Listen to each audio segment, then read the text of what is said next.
கூட்டத்தில், champion of Tamil Nadu ஒரு கூட்டத்தில் ஒரு பெண் பேசினார். அந்த பெண்ணின் பெயர் சினேகா. அவள் சொன்ன வார்த்தைகளிலேயே சொல்லுகிறேன். நாங்கள் ஈரோடு மாவட்டம் கொடுமலையப்பாளையம் என்கிற ஒரு மலை கிராமம். நம்ம எல்லாரும் பஸ் ஸ்டாண்ட்ல சர்க்கஸ் காட்டுறவங்களை பார்த்துருக்கோம் தெரியுமா? கம்பி வளையத்துக்குள்ளார போவாங்க, வளையத்துக்குள்ளார வெளியில வருவாங்க.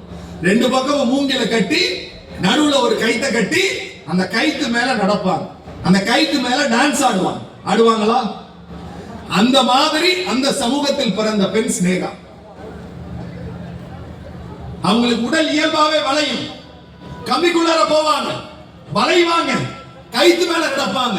ஒரு தாழ்த்தப்பட்ட பழங்குடியினர் சமூகத்தை சார்ந்த பெண் சினேகா.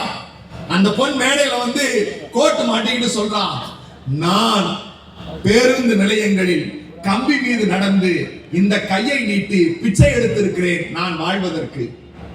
சின்ன குழந்தைங்க.